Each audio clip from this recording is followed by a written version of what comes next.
Hi, folks, and welcome back to the show the critics are calling the Scotch Tracker. Today we have the honour of Star Trek writer Michael Jan Friedman joining us. Welcome, Michael. It's great you could join us today. Well, it's great. Welcome. Wherever here is, it's great to be here. And also, thanks very much for all the panelists joining us today. How did you get started writing Star Trek fiction, Michael? How did I start? Well, I was writing Swords and Sorcery novels for Warner Books at the time, and my my agent asked me. She said, there's they're kind of relaunching the Star Trek publishing program over at Pocketbook. Would you be interested in throwing your hat in the ring? And I was like, absolutely. I mean, the idea of putting words in the mouths of Kirk and Spock, because that was the only Star Trek there was at the time, was more than appealing. So I said, absolutely. And I wrote an outline and I submitted it. And Dave Stern, who was the editor of the publishing program at the time, which was really like 6 books a year, Dave said to me, he looked at the outline and he said, Mike, this is exactly what we don't want.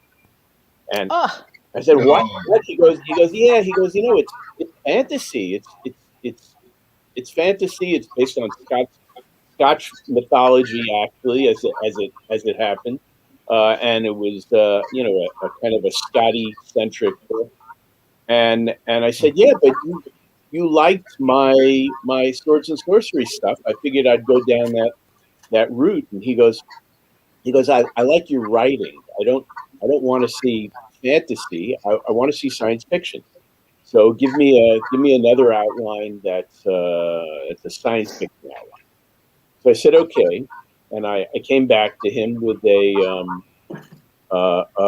outline based on the episode, the original series episode, What Are Little Girls Made Of? And it was about an unseen Kirk android coming after Kirk and taking his place on the Enterprise and so on.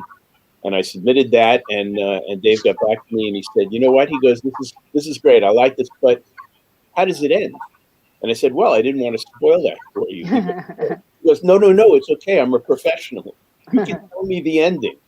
And I said, "Okay," and I gave him the ending, and it had something to do with Romulans and so on, and he really liked it, and that became my first Star Trek novel, Double Double, which came out. Thank you. Which came out. Books don't always come out exactly the way you envision them, but that one did. It really came out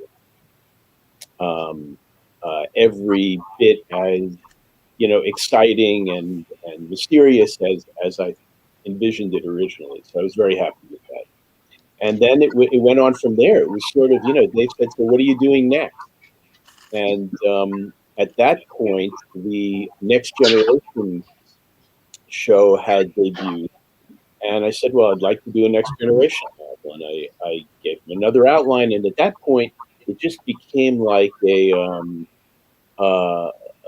like an assembly line sort of. They say, "So what's next? So what's next? So what's next?" And because it was Star Trek, I was so thrilled to do it, and it really wound up. It was almost like I worked for Pocket Books, because I was doing almost all of my time was devoted to writing Star Trek books.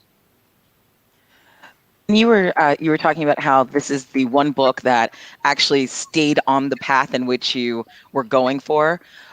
What is a book that has veered off so completely out of path that you had one idea, like sometimes you're writing and you may have some deviation, but what is one that has just completely, it was like, hey, this is supposed to be A, and it is definitely Z. Well, Douglas Adams, who wrote The Hitchhiker's Guide, said a writer's only job is to surprise himself. I'm not sure I 100% agree with that, but it certainly helps. And the problem is when you write for a franchise like Star Trek, you have to give a very detailed outline because they have to know really exactly what you do. And if they see any problems with it, they want to know that at the outline stage. So we're talking, like 20-page outlines, and so it's not recommended to diverge. But in KLS, where I talked about the history of the Klingons and their culture and KLS's role in it, his historical role in it, I got to a point where I realized there was an opportunity. And I'm not going to tell you what it is because maybe you haven't read it and maybe someone else who's watching hasn't read it. But there was a point where I said, oh my God, I could do that. And what I had to do is go back, revise the outline. I was 2/3 of the way through it, but I had to revise the outline, get that reapproved before I could make that change. But it was such an obvious opportunity, and that worked out really well. So that would be a case where things went in a different direction. You kind of have to listen to your characters. I mean, that sounds kind of mystical and psychedelic, but you really do. You really have to listen to your characters. When people have writer's block, it's often because they're trying to make their characters do something that the characters are not designed to do. You've shaped them in a certain way, and now you want them to do something, and they're just not into it. So you have to listen to this. Yeah, talking on that piece about listening to your characters, because I wanted to also kind of talk about Death in Winter, because with the Beverly Crusher and Jean-Luc Picard relationship. So because in season 7, we really got attached, the episode Attached. We got to we got to really start to see their relationship. Jean-Luc Picard and Beverly Crusher. And so you were just talking about listening to your characters. How much as a writer, does that influence you? How to kind of also listen to that special relationship that those two have, and being able to expand on it yourself. Was there pressure? Because that there's interest from the fans, with that relationship, because it is a special relationship between those two characters. Well, in that case, my editor, Margaret Clark, said, here's where the book has to end. Mm-hmm. This is what I want it to look like when the dust clears, and how you get there is kind of up to you. Mm-hmm. So I knew where I was going. I knew where I had to leave them, and that wasn't negotiable. Yeah. But again, how I did it was, and we had kind of decided that there would be some jeopardy for Beverly without giving too much away. It was called Death in Winter, right? Mm-hmm. I actually got hate mail. Really? Hate mail. People who heard about the book and hadn't read it yet because it hadn't come out were sending me threats. And which was good in a way because it means you've hit a chord. It's bad if they actually carry them out. Yeesh. So it was up to me to determine how. And when you know how it's going to end, and you don't have any latitude in that respect, you only have so many options. But it was it's a different. Every assignment is different. Every assignment is different. Sometimes you have to leave it in a certain place, you never have unlimited options when you're dealing with something like Star Trek, because you can't normally kill a character, you can't maim them, you have to pretty much leave them where you found them, but you can leave them changed in a way. You can leave All right. them sadder but wiser, that kind of thing. So was that restricting as a writer, like knowing that how it has to end? Was that kind of restricting to you, or it's like, oh, that's just what I have to deal with, like working with the Star Trek people and stuff? I didn't even think of it as a restriction. I just Okay. thought of it as a wall to bounce off. Okay. Walls are you can see them as restrictions. Mm-hmm. You can't go past that wall, but you can also bounce off it. There's a room for a lot of ironies, a lot of action that you don't have to go back and explain from the beginning. Mm-hmm. You don't have to say, all right, so this is a universe where there's a Federation and a Starfleet. You don't have to say any of that. Everybody knows that, so you can take it from there. So I liked bouncing off walls. I like finding dark corners of that universe. If there are no walls, there are no corners. Right.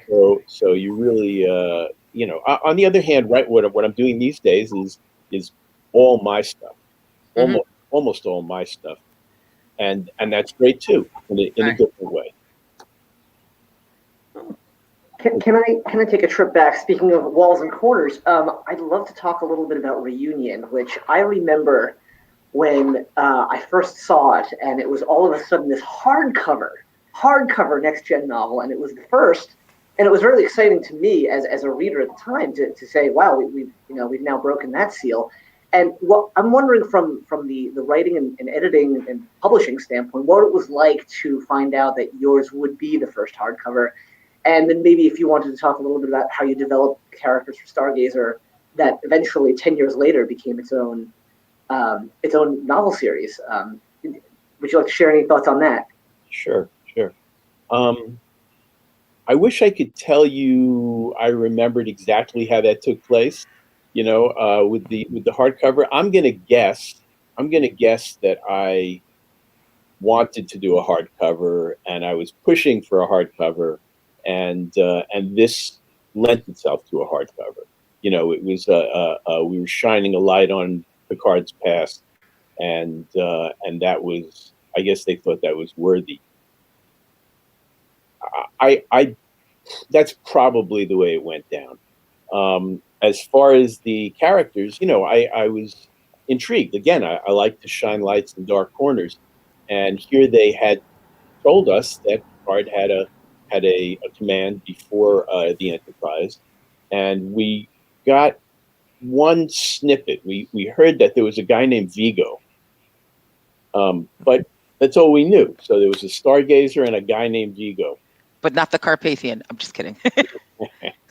So we said, I said, okay, so let me make up the rest of this cast. And the best thing, the most fun you can have as a Star Trek writer is making up a crew, making up a bridge crew. It's just, if we could do nothing but make up bridge crews, I think we'd be happy. So here I had the opportunity to make up a bridge crew, and it was fun, and I got a good mystery out of it, and I figured that was it. But there were, when I would go to conventions like Icon, where I met you, people would ask, whoa, what about this guy? What about that guy? Or are we going to see them again? And so I said, yeah.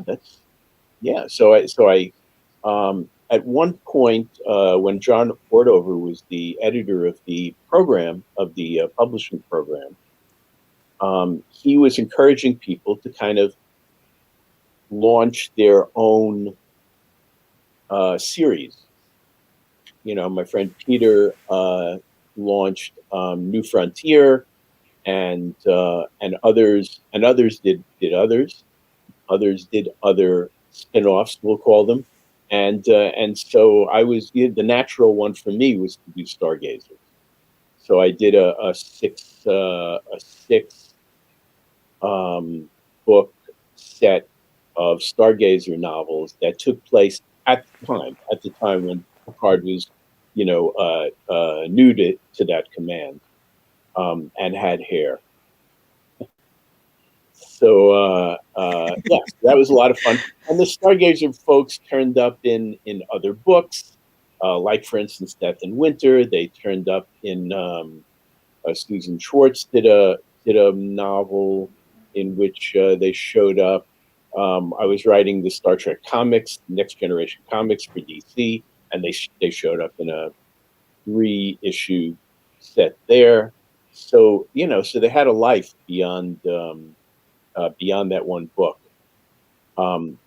It was tricky. I think one of the reasons that I was selected to do the first Next Generation hardcover is because I hadn't ticked anybody off at Paramount. A lot of my colleagues had pushed the envelope a little too far for Paramount's taste on occasion, and I was diplomatic about it, more so than they were. So I think when they said, well, this is going to be establishing a lot of stuff in Picard's past, they were a little more comfortable with me doing it, and that continued. I continued to be a trusted. Although the relationship with Paramount became much better after a while, when a lady named Paula Block took over at licensing.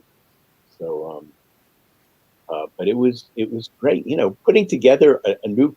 You could just you could spend your whole day doing that, and it's fun. Well, I have another question. How did you get into the comics? So you started with the writing. How did you cross that bridge over to the comics? Mm-hmm. Well, comics were actually my first love. Oh, the first love. Okay. When I was, I don't know, 5-6 years old, I was reading comics, and having comics read to me. So that was even before I started getting into science fiction, which was probably a year or two later,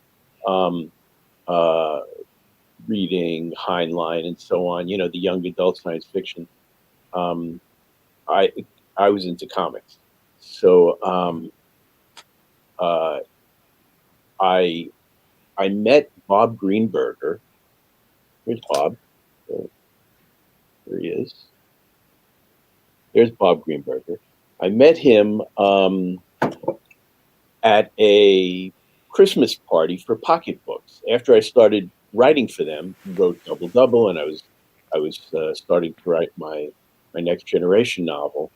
I met Bob, and as a matter of fact, I met my friend Peter David at the same party, and I knew Bob was the editor of the original series comic at DC, which was the only Star Trek title at the time. And I said to Bob, "Oh my God, if I could write comics, that would be great. That would be so fulfilling." And he said, "Well, he goes, as it happens, we're coming up with a new license because there's a new show, as you know, and we're gonna be putting out an original series comic. Peter's gonna write that again, as well as a Next Generation comic. So we'll consider you." And sure enough, when they came out with the comic, Bob asked me if I wanted to write. He goes, "Give it a shot for a year. We'll see." And then that worked out, and he gave me a contract for another year, and then a contract for another year and another year. It was sort of like in The Princess Bride. I'll probably kill you in the morning, but you're alive for now. And I ended up writing. There were 80 issues of the Next Generation title. I wrote 77 of them, and I was so ticked off when he gave one, to this guy and one to that guy. I was like, "Oh man, hated missing an issue, but it was a great thing. And then based on that, I was able to do a DC Universe superhero comic called Dark Stars for not quite 40 issues.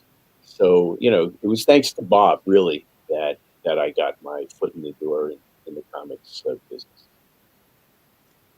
Find it so interesting because since you were talking about comics and also with Starfleet, because X-Men are my favorite Marvel heroes. So it is a book that I actually have ordered that I have not read yet. So I'm excited, and it's exciting to hear you talk about them, and really interesting. So since you get to write for so many of these different properties and stuff, do you find that you now have to watch all of these movies and extended universes? Like last night, I did all 4 hours of Justice League, which was fantastic. I loved it. So do you find that now you have to become even more involved in seeing that aspect to help if they ask for something else, or do you at least get the cliff notes? Well, you kind of, the editors are the ones who are really, really charged with keeping up with every little nuance and every little detail. But you have to. I mean, if you want to play in that sandbox, you have to know every grain of sand. So it's yeah. If you're interested in writing for a particular franchise, yes. Sometimes it comes about that you end up getting an assignment with a franchise you're not familiar with, and then you take a crash course. You say, what do I have to read? And you read it. But it's reading stuff that you like, so it's not really, there's nothing onerous about it. You're really getting deeper into something that's fun to begin with. But yeah, you really have to be an expert, not just to avoid certain things, but to see the opportunities. You have to really know a franchise pretty well to know where the opportunities are. Yeah, and I like X-Men too, as you can imagine. Kimberly, go ahead. Okay. Yep. The Starfleet Academy books, my kids were younger then, and they liked them, and I read them and enjoyed them. And I liked how they weren't kiddie books. I mean, Matthew felt like he was reading something grown up, but how did you do that to go down to that level? Did you enjoy that? Because you did too, didn't you? I did 2 data books. And yeah, I enjoyed the hell out of them. They were great, and really, the dirty little secret of those books is that they're really adult books. They're toned down in terms of vocabulary and maybe some of the situations, but they can really be read by adults without any problem. Right. So that was a great series. And not just my books. We had Next Generation Academy books, and then we had Jake and Nog books. It was another series of YA books, and they were all great. They were all great. I enjoyed reading them, and it was because the when it came to Star Trek print fiction, you really had pretty much one option, and that was to read a novel. Occasionally, we came out with short story collections, so you might get that once in a while, but it was pretty much 80, 90,000 word novel, and these gave us a chance to tell stories that didn't have to be told at that length. It could be, I forget what they were, probably more like 40,000 words, and that was great. It was great. It gave us a chance to tell stories at a different length. Now, with the internet being what it is, you could find stories at any length. But in those days, with print being what it was, this was the almost unique opportunity to do shorter stories based on parts of our characters' development that we hadn't seen before. Yeah. So where are we going next, Bob? Just a minute, Bob. Sorry. Bob, you're muted. Oh, Given your wonderful work on the Stargazer series, what has your thoughts been on Star Trek Picard? And do you have any ideas in the back of your mind that you'd love to explore? Were you to do a novel, based on Picard's existence now, or sometime in his past, between the start of the current show? I have lots of ideas. I'm sure you do. Book. I can't share them, but I do have lots of ideas. I like the series a lot. I don't think it was perfect. I think there were missed opportunities. The ending seemed a little rushed to me. Agreed. Yeah, do you? I think what was the? Oh, I had in the last episode. I think Picard was sleeping. Right, he was taking a nap. Dreaming. Taking a nap. In the last episode, he's taking a nap. What? So I think there were some choices made that maybe weren't the best, but but I thought the acting was great. The plot was very good in general. The way they brought in the Borg was great, and the Romulans was great. I think it was and it was poignant. From a point of view of how they resolved the Data arc. So I think they did a lot of things right, and maybe just a couple of things wrong. But I would love to write Picard books. I think there'd be a lot there, and of course I know the character fairly well. That was awesome for you to explore the Picard. I would 2 thumbs up. Yeah, thank you. Yes. Yeah, I'd love to do that. Considering that Death in Winter was the first novel in what's considered like the TNG relaunch series of novels, how do you feel that basically that series is about to be concluded in the forthcoming Coda trilogy of novels? All good things must end. As we know from local things. I think it's time. It's time to move on. It's not to say that we can't continue to have titles in that time frame. I think we still can, but there are other fields to plow, and only so many books that they can come up with every year. Not that they can come up with, but that they're allowed to come up with every year. I think I'd like to see other time frames being explored, and with all the shows out there, there is a lot to explore. So I'm happy that it happened. I'm happy that I had a role in it, and it's okay to move on. Now, Maria. Okay. All right. So I'm a huge Q fan, and this is my cat Q. I named him after my favorite Star Trek character. And I know that you wrote a Q's Guide to the Continuum. And so whenever we're able to talk to an author who writes, with a Q book and stuff, there it is. There it is. On, wrong screen. Yeah. Oh.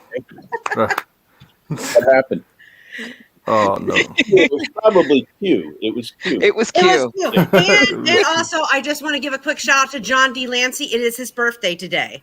So happy birthday to John D. Lancey. And so I just wanted to talk about that book. How much fun was that writing that book? It seemed like it was more like a whimsical type of. It was crazy. DC Comics was doing a series of books about what they called factoids, and little one-page takes on a theme. The big book of thugs, the big book of conspiracies, the big book of this and that, and they were kind of fun and whimsical. And I said we should do that for Star Trek, and the Q's guide wasn't quite that, but it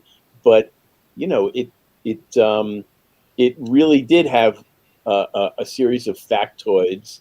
It was packaged differently, but it had a series of factoids, and we were able to. Bob Greenberger was in on that as well, and we were able to get a lot of humor out of it, and that was great because every good story should have a little bit of humor in it, but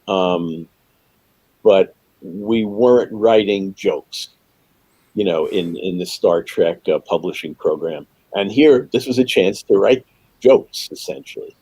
You're the Joe Piscopo. I'm just kidding. So how was it writing as an omnipotent being? How for me, it was a new experience. For my editor, it was just another day at the office. Yeah, another day at the office, yeah. But it was fun. It was a lot of fun. The best Q story that I wrote, in my estimate, was actually in something called New Worlds and New Civilizations. It's a coffee table book that I wrote about, I want to say, mid 1990s. And it's, first of all, it's a beautifully rendered book. And a guy named Dave McKean, a Brit, did the illustrations for the Q story. Did an amazing job. So I asked my editor if I could perhaps buy some of the art because it was so amazing and it related to the story that I'd written. And she said it doesn't exist. And every piece of art in the book except one had been digital, which now is like, oh, okay. But in those days was, what? There's no art. It's in Dave McKean's computer. What? So unfortunately, I couldn't buy any. But he and a number of other artists, John J. Muth, and Sonia Helios, a lot of great artists did work in that book. And the idea was that it was kind of supposed to be a look at many different corners of the Star Trek universe, sort of a National Geographic kind of look at these different planets after the end of the Dominion War, to kind of celebrate the end of the Dominion War. And some of the best writing I've ever done is in that somewhat relatively obscure coffee table book. It's really just, I mean, even if you don't want to read it, you should find it because of the artwork. Amazing. Yeah, the artwork's definitely great. I also was reading about that in there's a big book, Voyages of Imagination, all about the novels. It was really good. And I was reading like some of your comments in that book that is contained in that book. I noticed that you contributed to the Day of Honor novel series. I've always wondered, when you're quoted about that novel series, you speak about like how the novel of Day of Honor, the adaptation from the TV series, turned out, and you talk very briefly about liking the filmed version of the episode. But I wondered, I've always wondered, what aspects of the filmed version did you particularly like? The what aspects? I like the fact that it delved into B'Elanna's Klingon nature. I thought that was something, even though she was a Klingon, and it started out, a lot of things start out in these Star Trek series in a certain way, and then they kind of get away from them. But this was good that it kind of got into her Klingon persona. For those who don't know what we're talking about, these are this was a Day of Honor. It was a series. It started out. It's the only, I think, the only print idea that made its way into one of the series. There might have been one other, but what happened is John Ordover came up and one of the writers came up with a Day of Honor holiday, and they were going to do a 4-book set. And the reason we would do 4-book sets and things like that is because each book is allotted a certain amount of marketing money, a few cents per book. And if you could do a set, then you could put a poster together or a shelf talker or something like that for the series. So so we had a 4-book set, and John was talking to Jerry Taylor, one of the executive producers of Voyager, about this print project, and she said, "What a great idea!" And they actually came up with an episode based on the publishing idea. So when we at that point, I wrote the Voyager novel for Day of Honor, and also adapted the Voyager episode as a novel. And then when we did a compendium of them, I had my original novel and I had my adaptation in there. So that was a very, very rare case where the publishing program spawned something that appeared on the screen. Speaking of which, you just gave me a great idea, and I'm sure it's been discussed before, but it would be amazing. This would be an amazing time to resurrect the Captain's Table series now that we've got, like, you know, any number of additional captains. We could actually just continue that story arc. Well, not that it was strictly an arc, but yes. That idea, yeah, you're right. You're right. Now it would just be, the problem would be finding space for all those captains. Yeah. But yeah, you're right. We could do another Captain's Table. I was actually wondering if I could ask, unrelated to Captain's Table, but so you've written for several series. You've written in both books and in comics. Which combination of those do you find afforded you the most creative liberty? And if you got to choose to write either, you know, any series in either book or comic, is there a particular combination that you would find yourself gravitating towards as a project?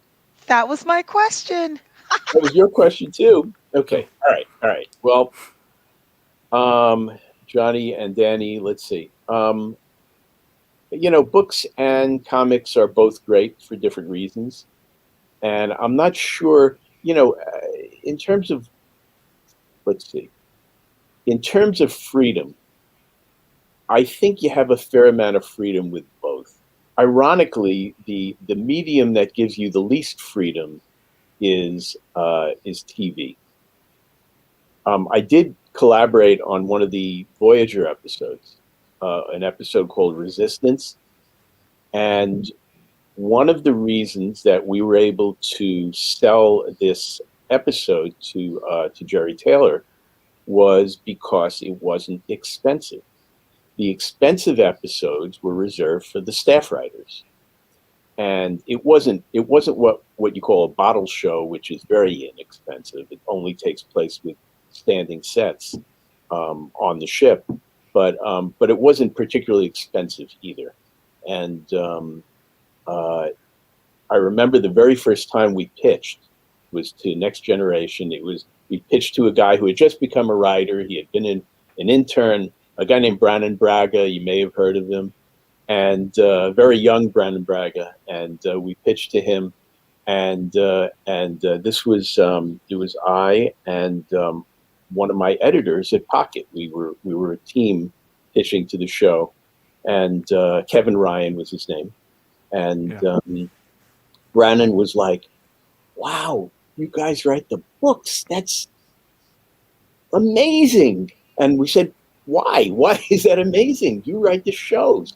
And he goes, "Yeah, but," he goes, "you want to blow up a ship? Boom, you blow it up. You don't have to consult the guy in charge of the budget. Can we blow up a ship this week? So really the freedom is in print. The freedom, if you want to blow up a ship in a comic, the artist can do that as easily as anything else. If you want to blow up a ship in a novel, it's even easier. You just write the words. So in terms of freedom, you get a fair amount of freedom in print. The problems come in the screen product. And as far as what I would like to do, was that part of the question? Oh, you mean within Star Trek or in general? In general. So Mine was for in general, like a series that you haven't done before that you would like to do, and he said his is in Star Trek. Right. Well, within Star Trek, I still, I guess, Strange New Worlds, would be something I'd really like to. I'm really, really pumped about Strange New Worlds, and I'd like to do something with that more than anything. I've met the actors, and they're great people, and very down to earth. The kind of people who'll hang with you in the bar at the convention, instead of going off by themselves and having dinner. They're good people and talented, obviously, and that's an era I'd really like to explore within Star Trek. Outside Star Trek, I've kind of got my own ideas, and those are the ones that get me really pumped right now. And we can talk about that a little bit later. But I am writing a lot of my own stuff now, including a comic called Empty Space. Which we did 5 issues and released it as a graphic novel. And I'm actually thinking, I do a lot of stuff on Kickstarter, and I'm actually thinking of doing a prose novel, which picks up where the graphic novel left off. And that'll be an unusual set, to do a graphic novel and a prose novel together. I'm curious to see how that'll be received.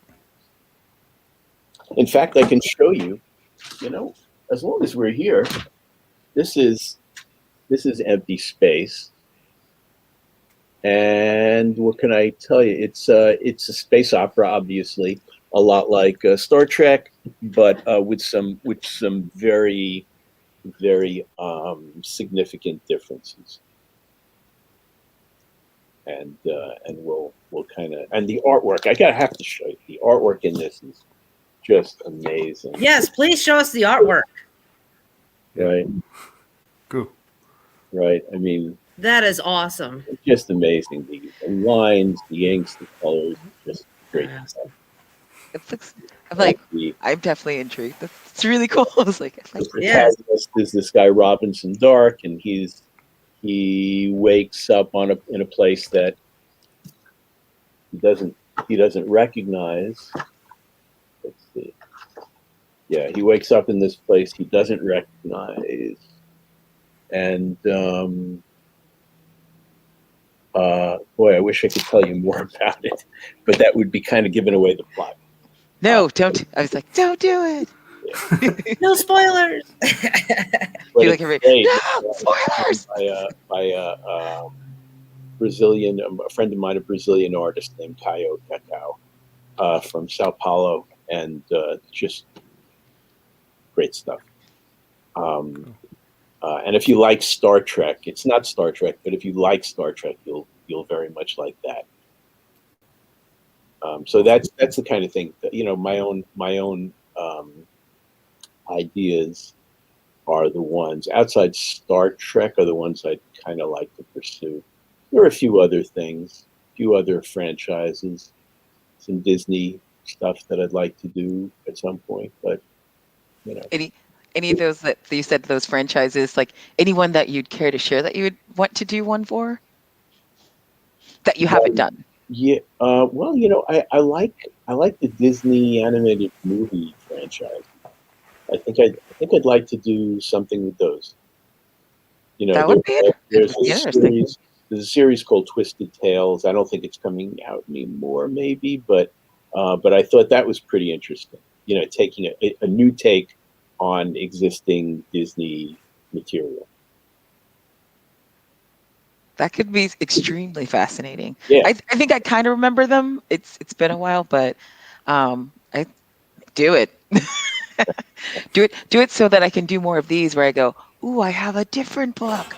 Oh, Mike. Oh, there you go. There you go. The shadows on the sun. I know. I was really excited because I went, I actually have 3 books. Wow. Wow. No, Wow. well, I think Amateur. I have 6. I know. Danny, was that the crossover book that you just showed? Yes, Yes, was. it is. It Yes, is a I wanted to ask about that, Mike. So, how is there any challenges trying to do those crossover books, like having multiple different? Yeah. Yeah. Yeah. Well, I mean, the challenge is in getting them approved. We as soon as Next Generation came out, we wanted to do books that incorporated both casts, and we weren't able to because they said no, we don't want to mix them up.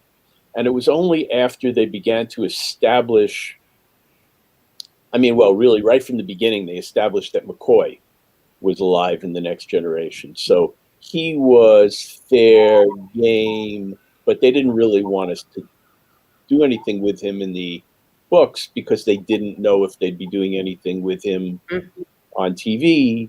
It turned out they didn't, but yeah, he was 140 years old. Yeah.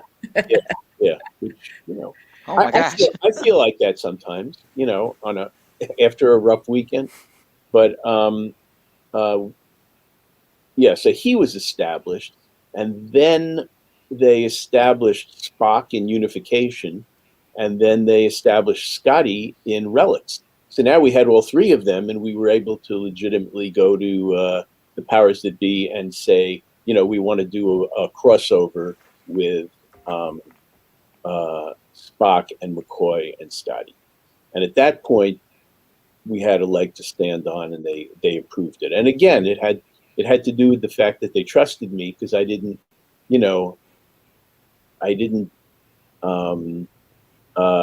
abuse that trust. A lot of my colleagues would put in little zingers, like they would embed them in the manuscript, and then the licensing people had to go over the manuscript with a fine-tooth comb to make sure there wasn't any little zinger in there that they missed. And in fact, some of the writers would put in so many zingers that they figured, okay, even if they catch like 90% of them, there'll be a couple still in there. And I didn't do that, so I guess that helped.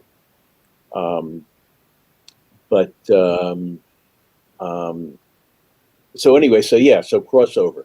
We also were able to do something called the Modala Imperative, which was a comic book set of 4 original series issues, 4 Next Generation issues, and we were able to cross over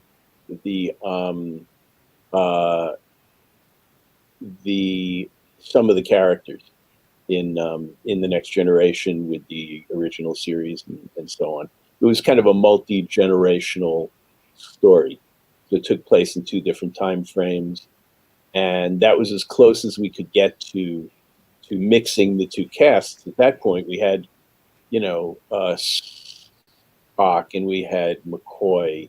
I think just those 2, if I recall, in Modala Imperative.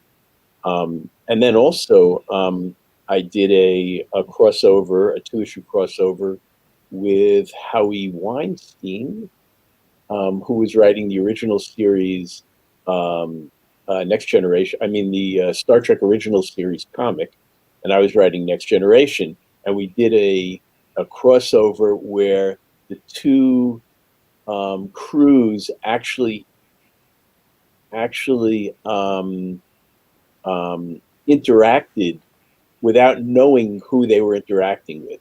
It was kind of in a fog and on an alien planet, and they kind of knew they were cooperating with somebody who might be Starfleet, I think, but not exactly who. So we tried in different ways to mix the casts and cross them over. Probably the most literal crossover was the book crossover. I think Bob has a question. Get unmuted. I was wondering, going back to your roots of sword and sorcery, if you had ever wanted to revisit that, again, and what you enjoyed about that genre so much, because we don't get to see it a lot these days, and I know on occasion I enjoy it myself. So I was just curious. Well, let's see. Do I have one handy? I don't see one right now. But anyway, what I did, one thing I did is I re-released the trilogy that I did. It was the first thing I ever did, and it was Warner Books. It was called the Vidar Saga. It was about one of the sons of Odin who survived Ragnarok, because according to most accounts, some of the gods survived. Two sons of Odin, two sons of Thor, and it took place in the 20th century in those days, and it was a contemporary, at the time, a contemporary fantasy with its roots in Norse mythology. And so I re-released that. I got my friend Kaio, who did this for me. I got him to do new covers, because the original covers were not, I didn't love them. One of them, at least actually a couple of them, were by very good artists, but I didn't think it was their best work. So he redid the covers, and we re-released them, and they're available on Amazon and so on. I also did a contemporary fantasy with its roots in Greek mythology. Not exactly swords and sorcery, but that was the first book I did for Crazy 8 Press. Crazy 8 Press is a consortium of authors. We started out with 6 of us. That was the crazy part, I guess. And now there are 10 of us, and we co-publish our most authentic visions. So the things that we've really always wanted to do are the books that we publish at Crazy 8. So if you go to crazy8press.com, you can see all the stuff that some of your favorite authors are doing, and you've been going, where are these guys? What's going on? Well, this is what's going on. In any case, as in the short story format, I've published some books of my my short fiction, my new short fiction. I've done some swords and sorcery, and that's where you would find that. Swords and sorcery as a genre is still very strong. It's still probably the strongest part of speculative fiction. So it's still out there, but in terms of what I've done, it's been in the short story format. Yeah. And so, I really, okay, there we go. You should really go to crazy8press.com and check out what we have. Not just my books, but the books that we have several authors that you'll recognize, and they've done great stuff because they're unfettered. These are the stories we always wanted to tell. For instance, I have one over here.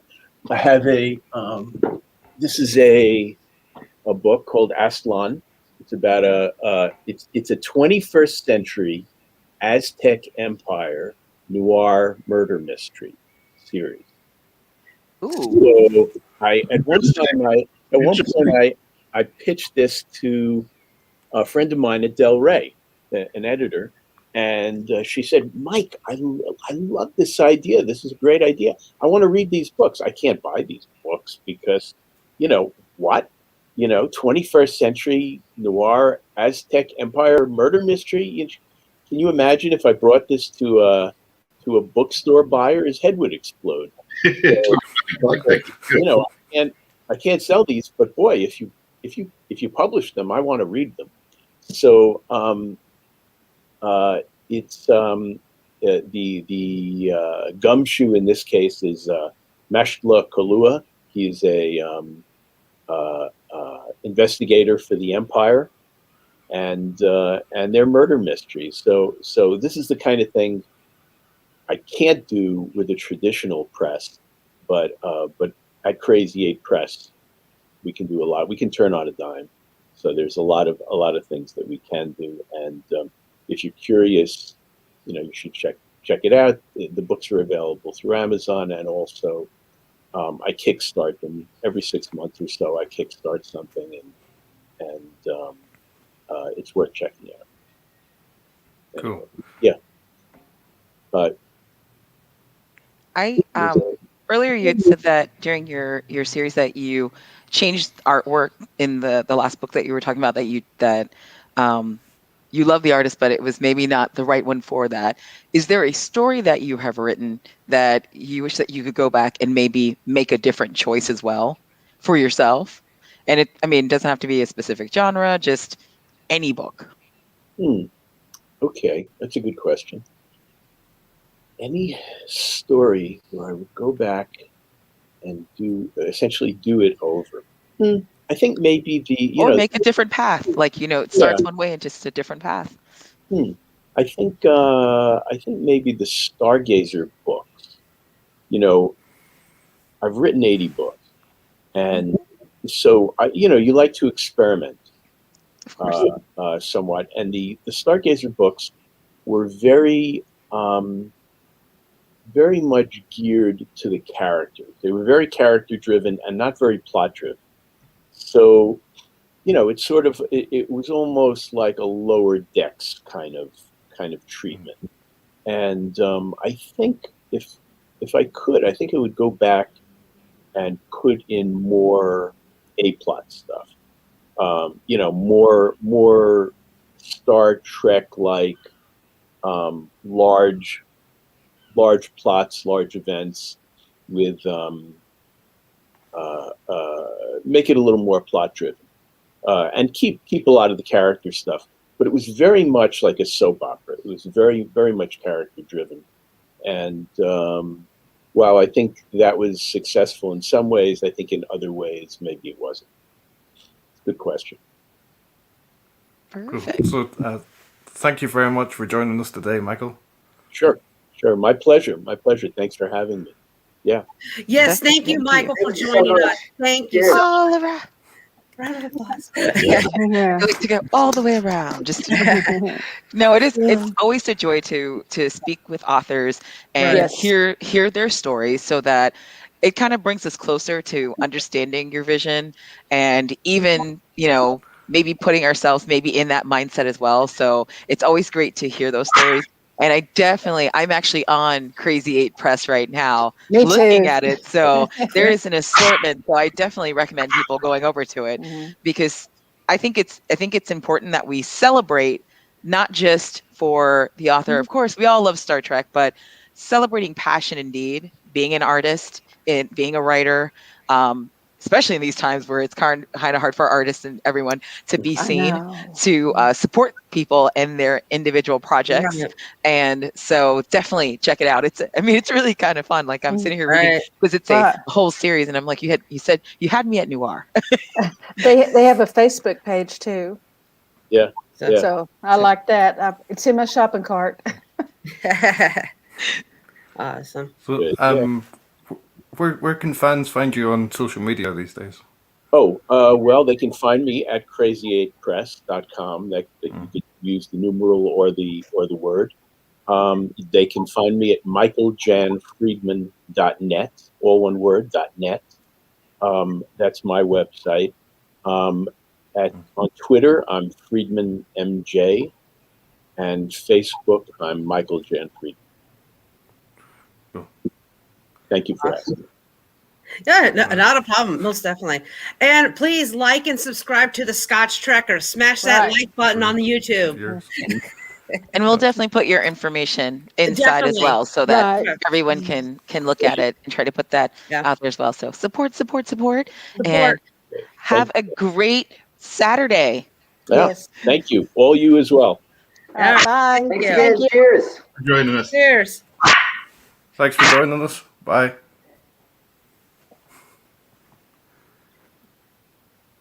You're still live.